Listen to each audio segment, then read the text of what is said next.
All right, hello. Welcome to Data 8, Lecture 29.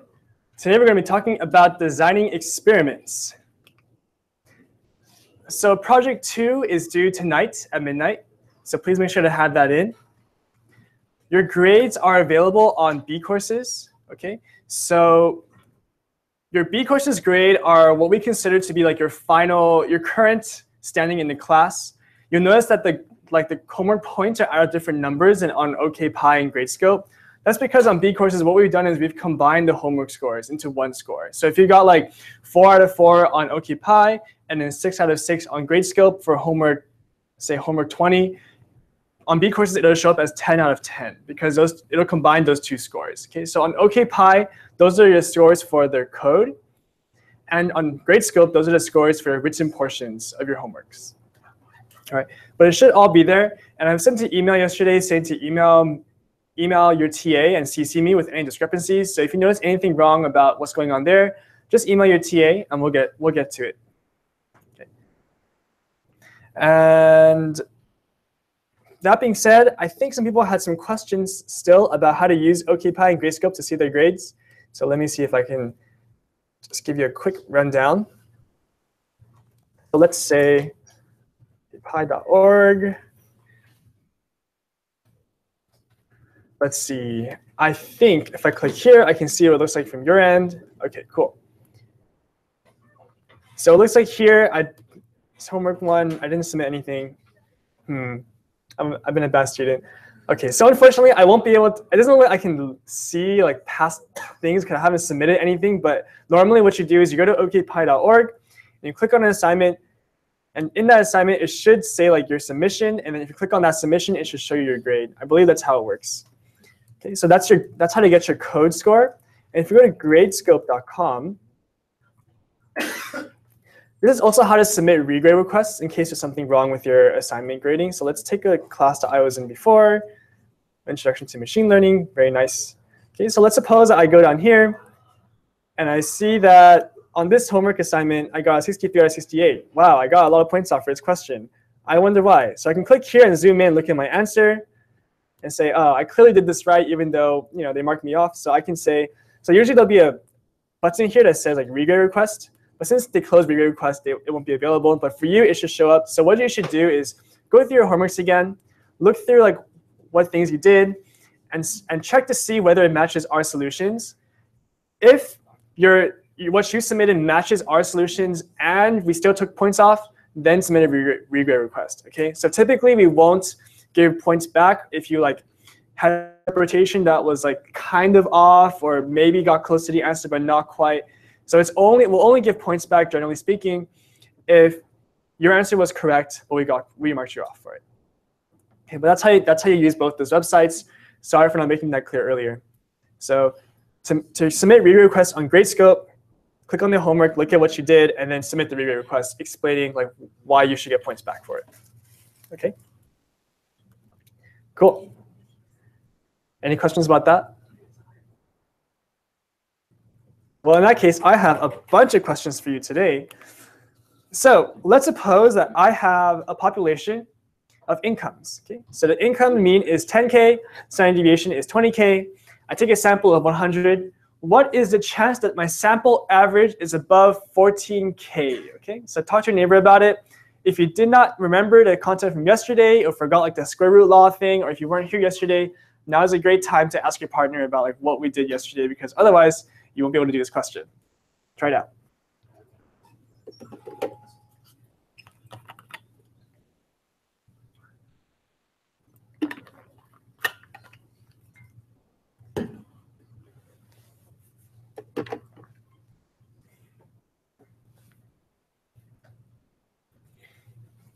See a lot of confused faces. Let me try to explain this a little more. So our population has an average of 10K. We took a sample of 100. We expect that that sample should have an average income of 10K as well, because we took it uniformly at random with replacement from the population. So the sample average should be around 10K, but it could be higher and it could be lower. Based on what we've done in this class, we can answer the question, OK, we think it should be 10K, but it could be above 14K. We can answer that. What is the chance the sample average is above 14K? based on what we've done in this class. Try it out. Give you guys a couple minutes.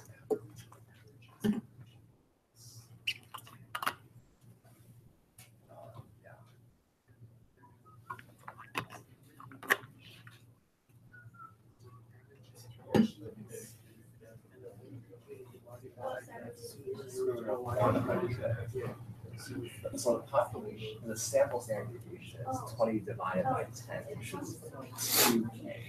Right? So with the that.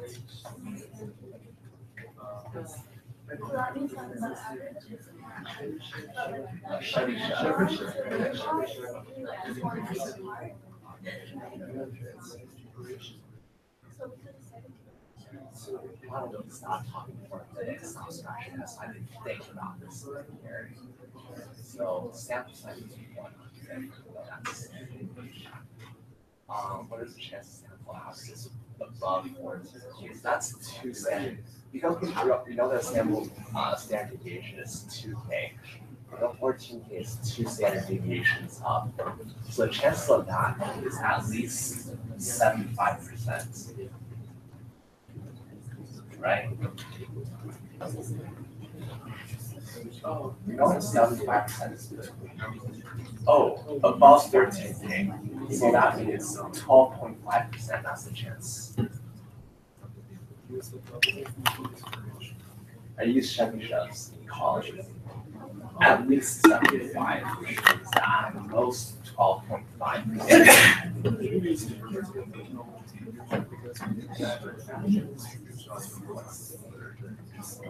100 is our sample size. All right, so here's a key fact from last time that I alluded to briefly, and I got a line. Oh, there it is. So we know that the standard deviation of the sample mean will be the population standard deviation divided by square root of n, right? So that means if I go to the population and grab a bunch of samples of size 100, right, and take the means of every single sample. So let's say I take 1 billion samples, right? I take the mean of every single sample, so I have 1 billion means. I plot them on a histogram. I'll notice that because of the central limit theorem, that histogram looks like a bell shape, right? It'll have a bell shape to it. It'll be centered at 10K because that's the population average income. And it'll have a standard deviation of the population standard deviation divided by square root of my sample size. So my sample standard deviation will be 20 divided by square root of 100, which is 10. So the standard deviation of that bell curve of sample means will be 2K. Okay? So that means that my curve will look like 10K here. It'll go up and then down, right? If I go out 1 standard deviation, that's 2K to either side. So here's 2K. If I go out 1 more standard deviation to either side, that's another 2K, right? So if you look at 14K, that is 2 standard deviations above the population average, right? So if I go 10K and then 2K, another 2K, that's 14K. And we happen to know that if our distribution is roughly normal, which in this case it is, in that area between 2 standard deviations, we'll have 95% of our histogram. Okay, so 10K, go up 2 standard deviations. So between 6K and 14K, 95% of our distribution is within those 2 boundaries. All right. Because we have 95% in between those 2, we can figure out that about 2.5% are above 14K, and 2.5% are below 6K. Okay, which means that the chance that our sample average is above 14K is about 2.5%. Yes, Kevin? But if we don't know that it's normal, can we use Chevyshev's inequality and say that at most 12.5 are above 12.5%? Yeah, so if you were to use Chevyshev's inequality, you could make the statement that we know for certain that at least 12.5, we can say, if you do Chevyshev's inequality, so you say about, instead of 95%, Chevyshev says about 75%, or at least 75% are within 2 standard deviations. That means that we'll have at least 12.5% above. So that is a way to do an estimation. But in this case, we happen to know that we're taking the means of relatively large random samples from our population. So we can use a normal distribution as a better guess for what we're looking for. All right, so that was a pretty hard question. An even harder question.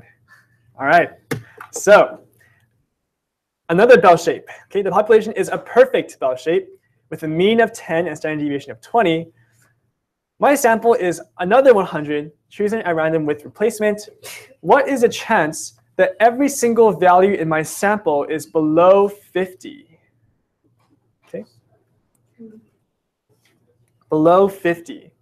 Try it out. Sample has a size of 100. The population standard deviation is 20. So once you so 20 divided by 2. So once you get the sample standard deviation is 2. Whatever the units it is, 13 it is.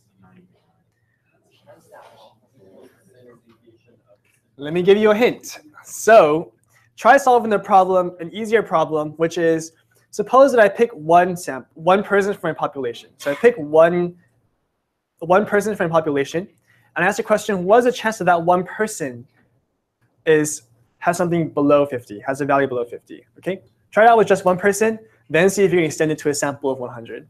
Go ahead. Well, the standard deviation is quite, and 50 is going to be exactly 2 standard deviations above the mean. So in the case of the other distribution, that will be 95% in the middle plus the left tail at the end.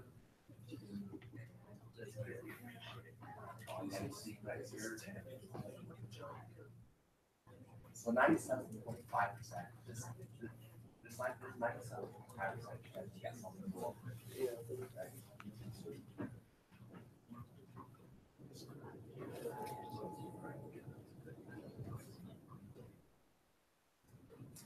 What are the chances that it's all partial sample?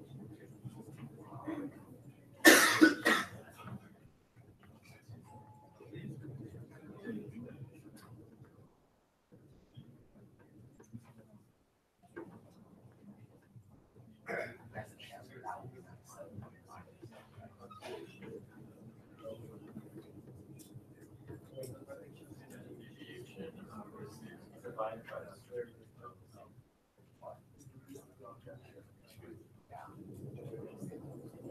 that one.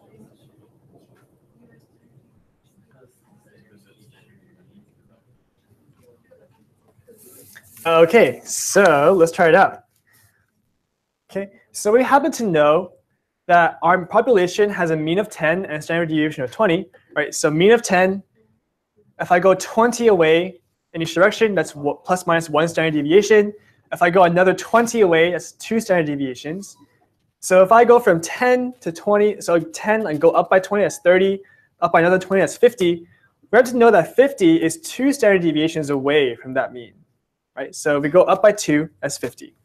So that means that if I go 10 and then negative 20, so that's negative 10, and then go another negative 20, negative 30. So between 50 and negative 30, we had 95% of our entire distribution because our population is a perfect bell shape. Okay, so 95% is in this middle area. So the chance of drawing one value below 50% is 95. So here's 50, here's 95%, and here's the rest of my distribution, right? Because I have I said between 50 and negative 30, I have 95%. So I'm saying, what's the chance that I draw one person that got below 50 or below? Here's 50, and I go until negative 30. That's 95% because of the normal distribution, like areas.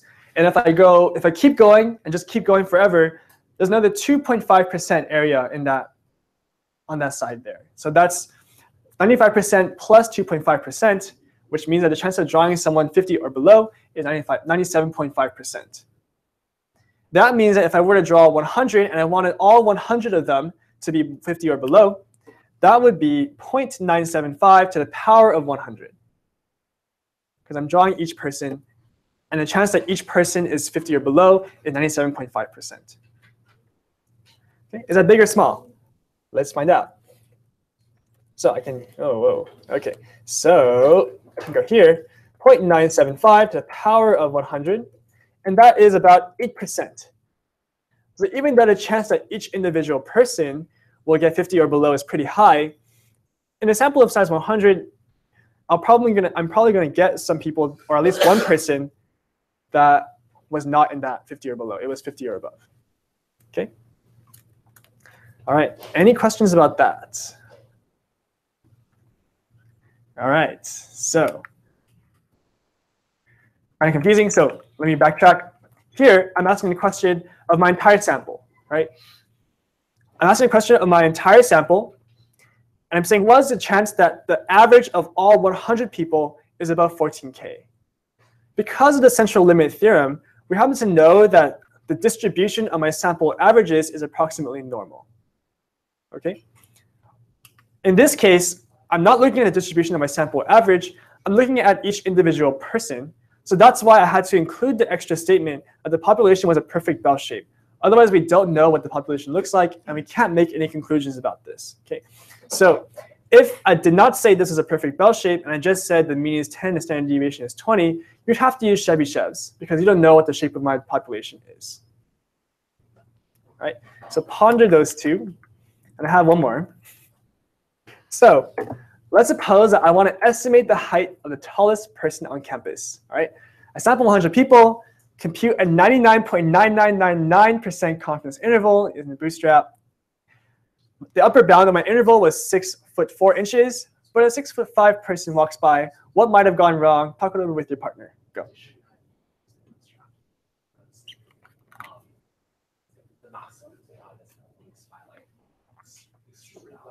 Outlier, that is the maximum, even if it's an outlier.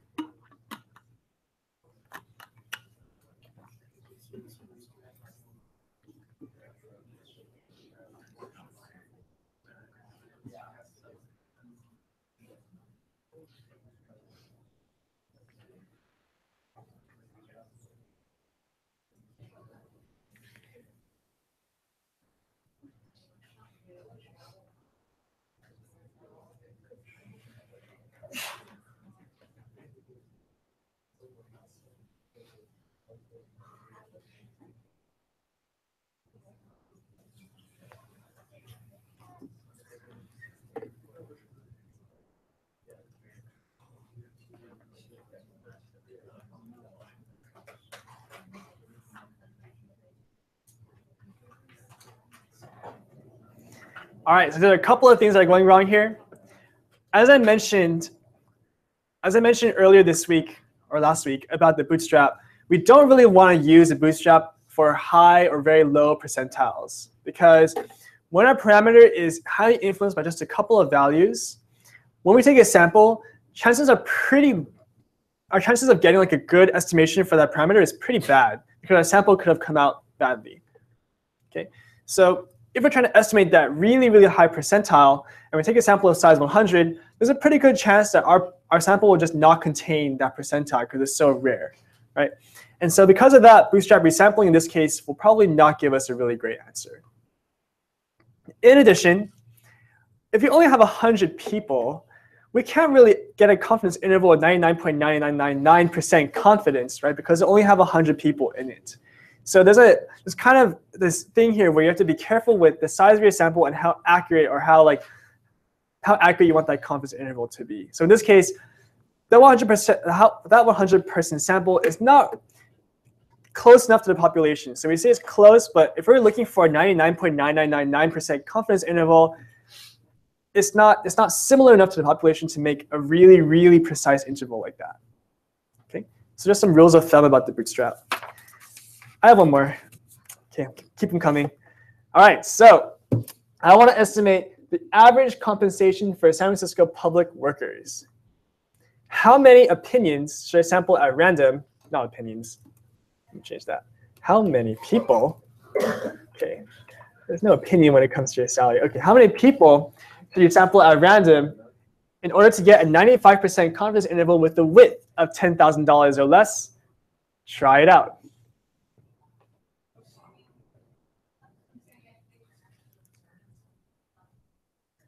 I'm just kidding, it's a trick question. Let's try to figure out whether we can do it or not. Okay, so here's a demo. So I have here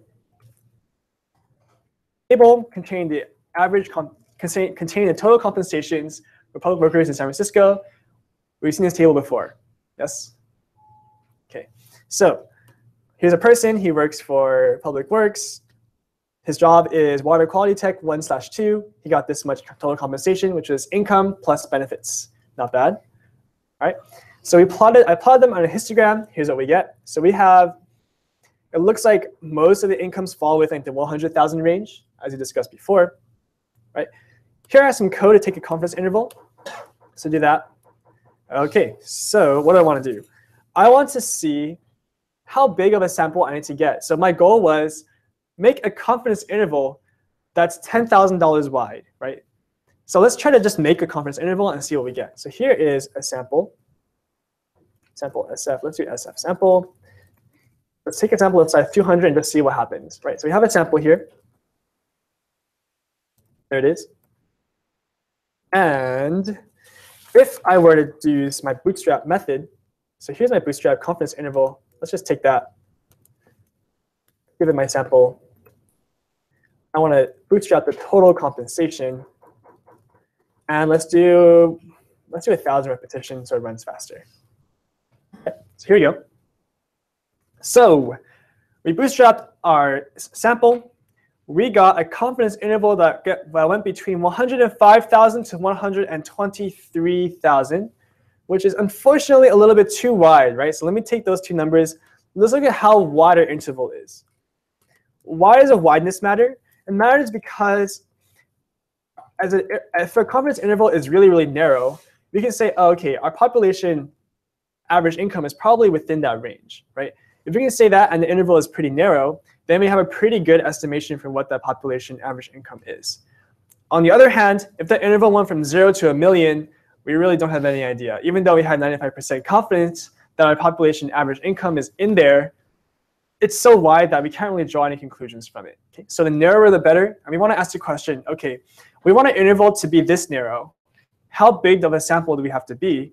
Because as we saw yesterday, as my samples get bigger, our distribution of the sample means gets smaller. Okay? So here's a connection between what we've done yesterday and confidence intervals. If you notice here, these are resampled means. Okay, so these are resampled means.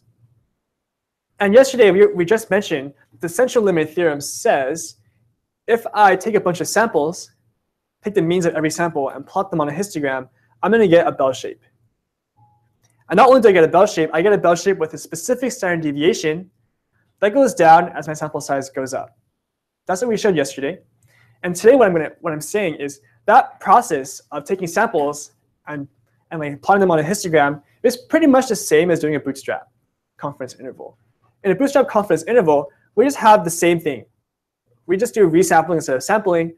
But with a large enough sample size, those two things are roughly equivalent. Okay? So in this case, we're doing the same thing roughly of taking samples, taking the means of every sample, and plotting them on a histogram.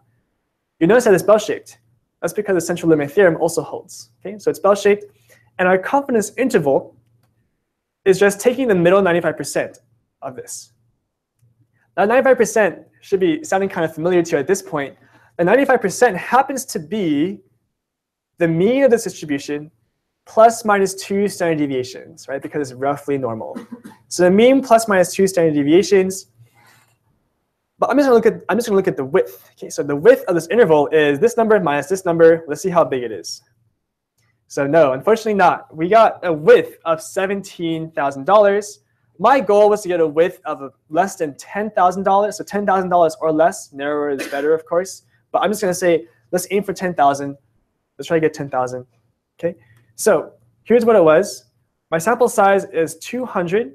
Let me take a look. So sample size is 200 here. Talk over with your partner what you would change that sample size to so that my confidence interval has a width of $10,000 or less. Go ahead.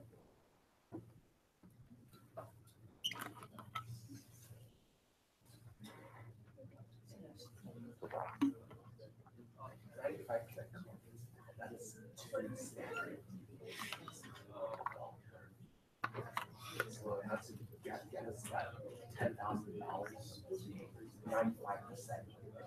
Right. So two standard deviations, we can cut that into 4 pieces. Right. So the standard deviation I want it to be 2,500, right? Each standard deviation. If standard deviation can go 2 either way, yeah, if two standard deviations, either we get 95, we get below 95%. And that's the situation what we're aiming for here. To get a standard deviation of 2,500, a sample standard deviation. So 2,500 equals to the population standard deviation divided by the square root of n. So we're talking about the square root of n here. The square root of n equals to, what was sigma again? What was the population standard deviation again? We don't know. Okay, well, sigma divided by 2,500. Okay, so I have here interval that was $17,000. I want it to be smaller. I can just increase my sample size. Okay, so let's increase my sample size. Let me do that. Paste it down here. Do that. Paste it down here. Let's do a sample of size. So here's the thing. We saw yesterday that if I increase my sample, the standard deviation goes down according to 1 over square root of n. So that means if I double my sample size, my standard deviation will go down by square root of 2. If I quadruple my sample size, my standard deviation will go down by half because of the square root law. So if I quadruple my sample from 200 to 800, I should see that my confidence interval gets cut in half. It's about half as wide. And indeed, if I take those two numbers, subtract them from each other, minus, there it is, 8,000. Okay, so I can adjust it. So the easy answer to my previous question was just take my sample of size 1 million, and that would make a really small confidence interval. Okay, so that was like an easy way of doing it. If you want something a little bit less tedious, then you would like say, okay, maybe we could quadruple my sample or double my sample or do something so that my confidence interval gets smaller. Okay, so if you still have questions about that, I suggest you take this code, change the sample size, see how it affects the width of your confidence interval. But what's happening here is that because my sample size is going up, the standard deviation of my distribution is going down, right? So as my sample size goes up, this distribution here gets narrower and narrower. So here it went from 100,000 to 125,000. This one goes from 104,000 to 114,000. So it's a lot narrower than it was before. And because of that, I get a more narrow confidence interval. All right? So I can use that sample size to adjust the width of my confidence interval. Generally speaking, in the real world, you want to just take as big of a sample as you can get, because that'll give you a small confidence interval. But sometimes you want to ask beforehand the question of, OK, if I don't want my confidence interval to be big, if I want it to be like this specific range or this wide, how big of a sample do I need to get? Okay. And using this method, we can say, OK, I want my sample size to be about this big, so that my confidence interval is about this big. That gives me I can go from there and like do my study and get all of that results, and I should get a confidence interval that's as big as I want it to be. Any questions about that? OK, so increase sample size, confidence interval gets smaller. If I want to find out the exact number here to get 10,000, to get a width of 10,000, I could just play around with this number. You could do the math and do like the mean plus or minus 2 standard deviations and figure out how big a standard deviation is. But in this case, it's easy just to play around, so you can play around with it. Unfortunately, you won't be able to calculate it exactly, right? Because even if you calculated it exactly and said, OK, my population standard deviation is this, and I divide by a sample size, depending on how my sample comes out, my bootstrap confidence interval will kind of like vary in width, right? So depending on how many repetitions I do, and also some other factors, my confidence interval will not be exactly the same every single time, right? So even if I run this again, so before it was 104,000, now it's between 109,000 to 117,000, and the width of this changes. So if I go here, I do that minus the new width. The new width is like 8,700, and there's some variation there. So you won't be able to say, I want my confidence interval to be $10,000 and no bigger. You'll only be able to say, I want it to be around 10,000 or less. So what can we do? Well, let's recap a little bit. So the width of my 95% confidence interval, because I'm looking at sample means in this case, the central limit theorem says that that distribution of sample means is roughly normal. So you've seen that before, for example, in United flights. We're looking at the mean delay time for United flights. The population distribution was like this, right? It was like lots of flights that were not delayed or just like 5 minutes delayed, and then like a couple of flights that were delayed by like a few hours, right? So we had this distribution for the population, but we still found that even in that case, if we look at the sample means are normally distributed if our sample size is large enough. And we saw yesterday that as I increase my sample size, it goes from looking at the distribution looks like going from the population to kind of morphing, and eventually, as our sample gets large enough, it looks roughly normal. Okay, so the central limit theorem holds because we're looking at sample means, and our confidence interval then is the center plus minus 2 standard deviations of my sample mean, right? Because if I want a 95% confidence interval, I want that interval that contains 95% of my total area. So before we just bootstrapped and then found a middle 95%, that was fine. And here's another way of looking at the same thing. I'm looking at my sample average plus minus 2 standard deviations of my sample mean. And I happen to know now, so my total width is 4 standard deviations. I happen to know now that, let me see, nope, it's not there. I happen to know now that standard deviation of my sample is a population standard deviation divided by the square root of my sample size. Okay, which means that I can adjust the sample size to get a smaller or bigger interval. Very convenient. However, there are some problems that I pointed out briefly just now. So the first major problem is I'll ask the question, okay, I want to know how big of a sample do I need to get in order to get a width of $10,000 or less, right? But the problem with what I just did just now was I had to take a sample first of size 200, and then I could say, okay, I need to quadruple my sample size. So I need to go out again and take another sample of size 800. That, unfortunately, is not exactly the best thing to do because we wanted to kind of avoid taking a sample that we didn't know about in the first place. We want to be able to say, before we do any sampling, I need a sample of this size. Okay? And unfortunately, with the method that I just described, we won't be able to do that. In addition, we aren't guaranteed that our interval will be narrow as we want. Because of the way Bootstrap works, our interval, you saw that the interval boundaries kind of like changed, and the width also changed a little bit.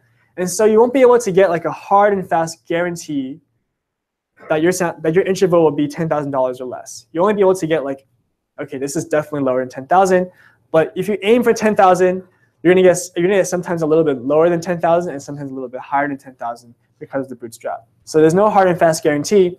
Can we solve these issues? I think yes. We're going to take attendance first.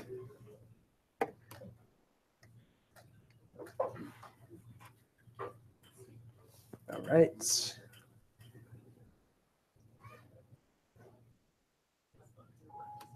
And go ahead.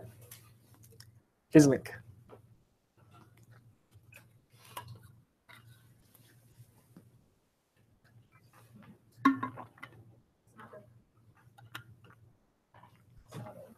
It's not open. Oh, all right, try now.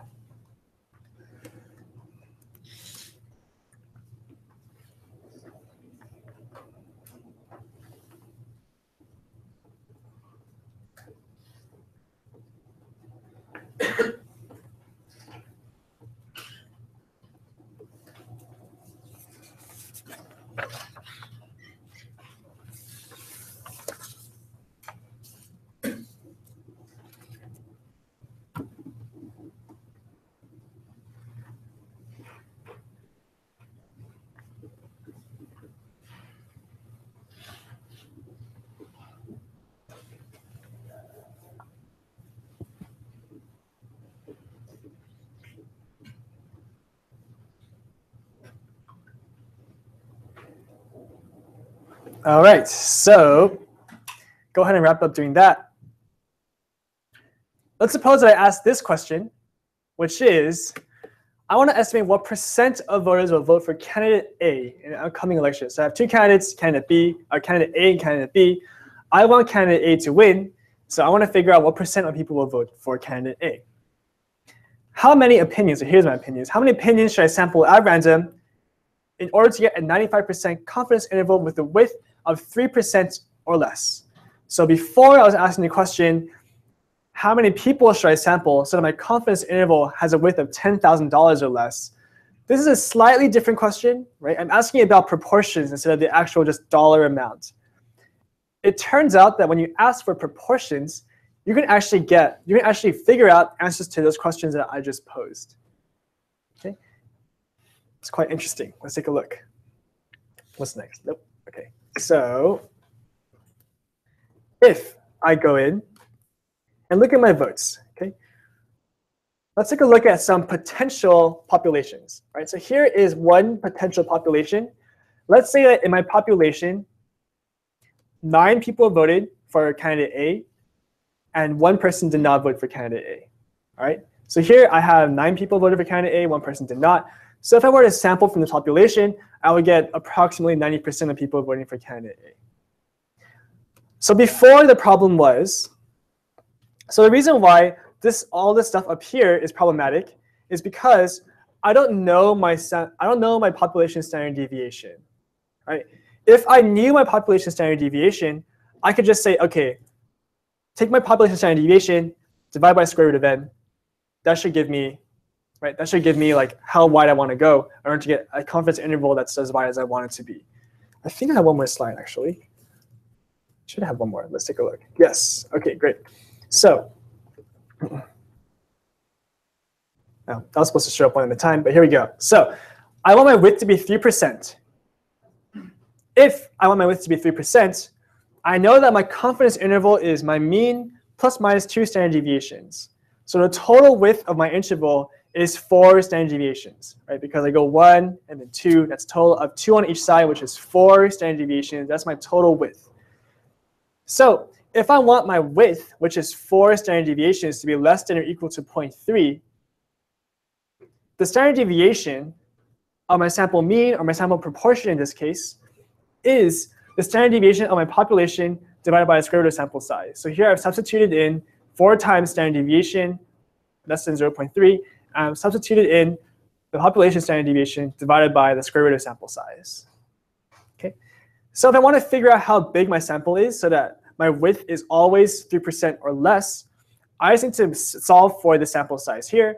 I just move everything over to the other side, and I want my sample to be at least this big. So here I left a square root here. You would square the whole thing in order to get how big your sample needs to be. And in this case, if I can figure out what this right-hand quantity is, I know how big my sample needs to be in order to get a width of 3%. All right. So the question is, what is the standard deviation? This is my only unknown quantity, right? I know that my confidence interval will have a width of 4 standard deviations. I know that my width should be 3%, but I don't know the standard deviation of my original population. I'm going to show you now that we don't have to know. I'm going to show you now that we can actually say the standard deviation will always be some number or less. Okay? Let's see if we can get an upper bound on that standard deviation. So I have here a population, and I'm trying to figure out how big can my population standard deviation be. Okay?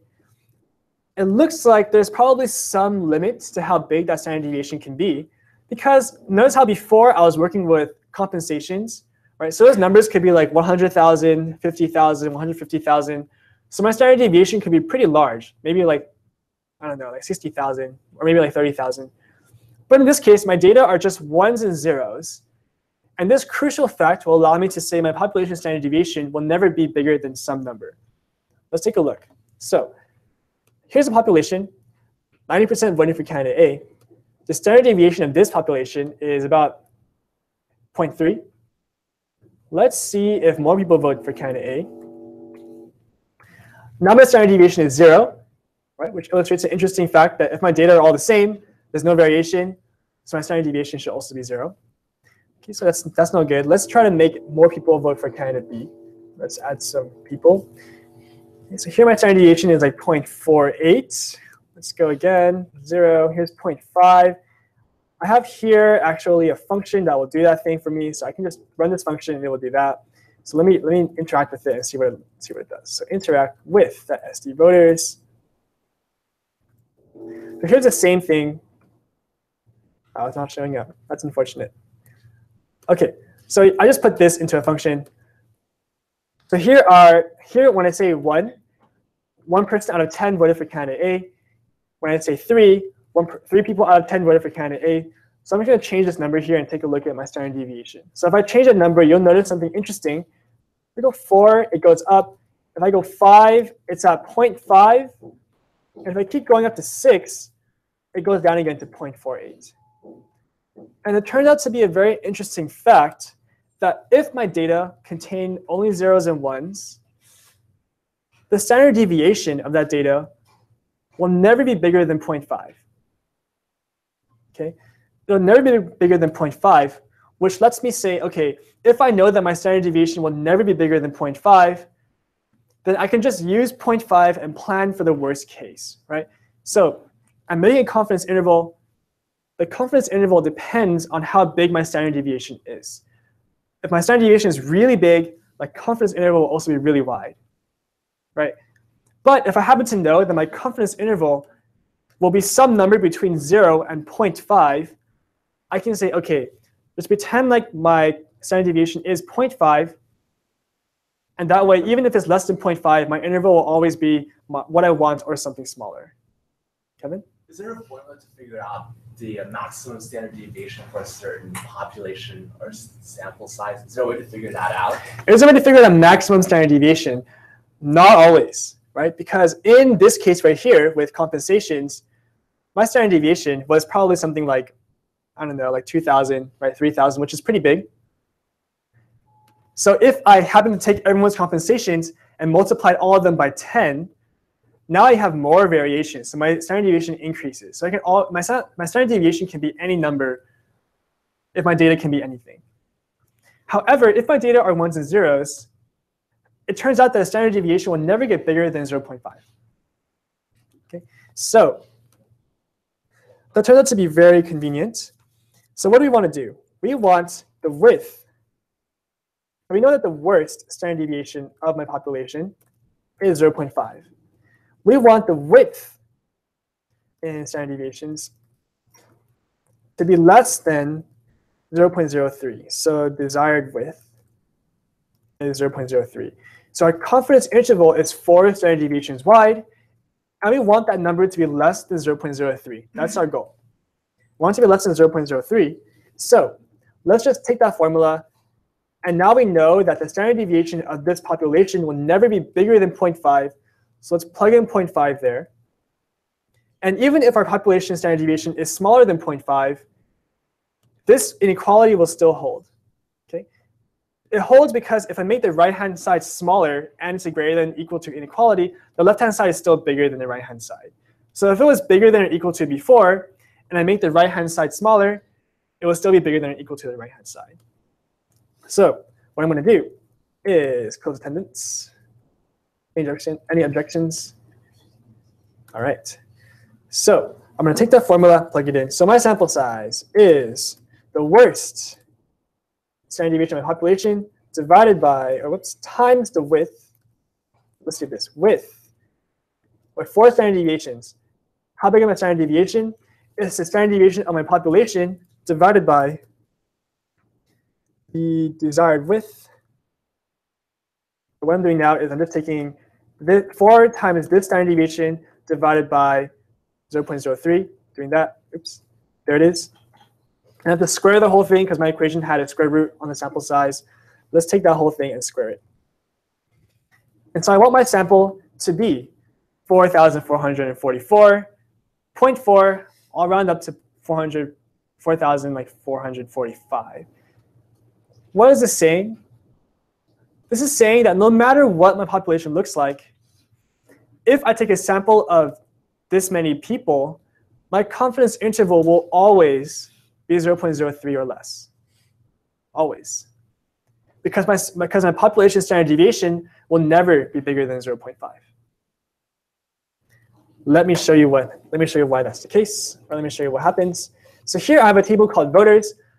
I'm not going to show you. So here I have candidate A and candidate B, but I have not shown you what the proportion of votes each candidate gets. Okay, so some proportion of voters vote for candidate A, some people vote for candidate B.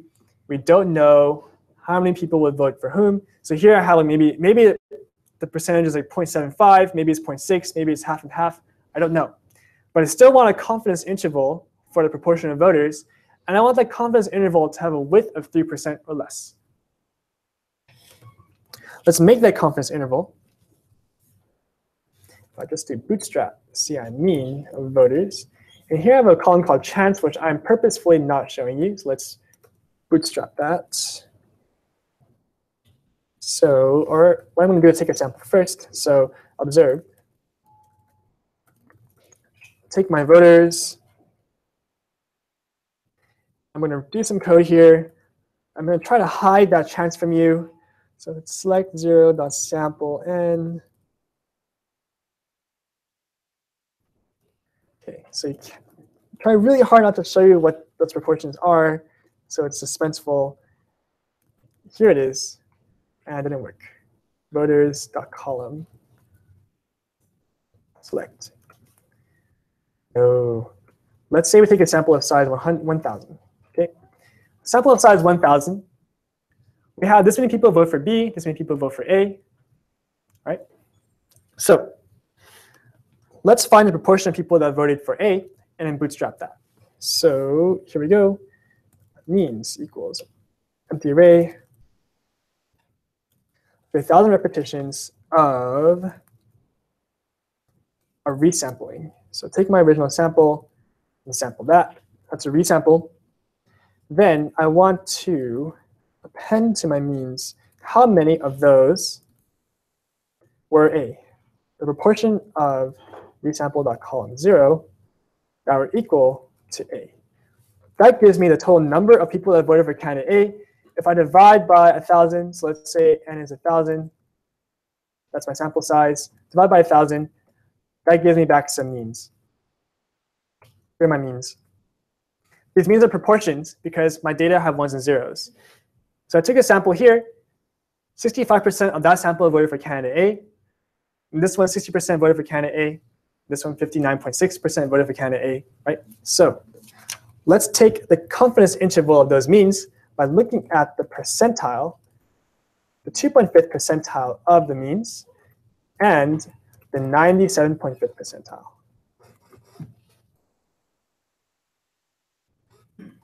Of my means. Here we go. And lo and behold, what do we see? We see that this right here, did I not do that right? Uh-oh. Equals A divided by n. Problematic. That's a little bit bigger than I wanted it to be. Oh, that's because my sample size is not big enough. Sorry. So I need my sample to be at least 4,445. If it was 1,000, my sample size is some number, but I want it to be less than 3%. And 4,445. I need to take a new sample. Sorry, guys. Do that. Sample size n. Okay. And with some luck, it'll be less than 0.03. That's problematic. Divided by n. Sorry. All right. One more try. Cross my fingers. And there it is. This is just a little bit under, I think. Subtract. Indeed, 2.7%, which is less than 3%. Woohoo. All right. And indeed, the original probabilities were 0.6 and 0.4. I'll see you tomorrow.